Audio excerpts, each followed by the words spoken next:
closing stages of the race. There's Peter Brock. Continues on.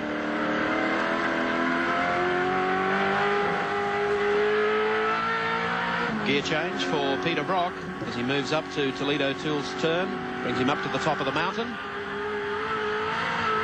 Watching the footwork on Brock. On the pedals.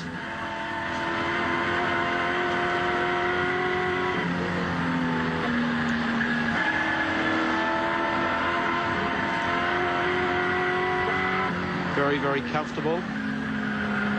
Behind a car doing his thing is Peter Brock.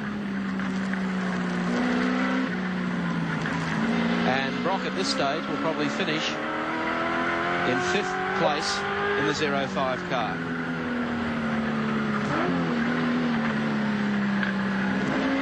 Coming out of Valvoline corner. And one guy I just can't help but feel so happy for today is Les Small, who has always had this great faith in Alan Grice as a driver. Told me early in the week. And in fact, he has probably chewed his nails down to his elbows at this stage. How does it feel, Les?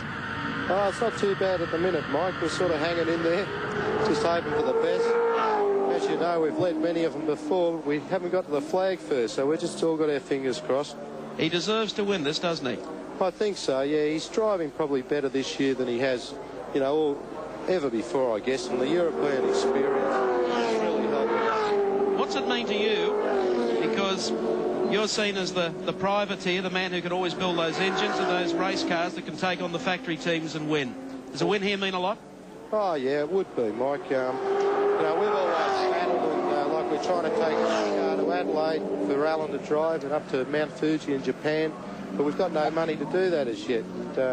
Maybe, you know, there's a few sponsors out there now that will see that we can do the job and finish the races, so we might get somewhere, mate. I feel, yes, I do feel sorry the fact that he has campaigned in Europe throughout the season with little or no sponsorship, a few sponsors on the side of the cars, nothing major. And it's the old story, isn't it? The apathy that Australians have got to go overseas and do something, then come back to be recognised, when I think everyone in motorsport knew that Grice was always been one of the toughest and most aggressive touring car drivers this country's ever seen. Yeah, that's right. You know, I couldn't agree more, mate. Well, you've got everything crossed over there? Just about. Yeah, we've got a few laps to go yet, but we've been almost this close before, so we'll just hang on a bit longer before we get too excited. Okay. Go have a good time for the next 10 minutes. Thanks, Mike. Les Small, the man who would love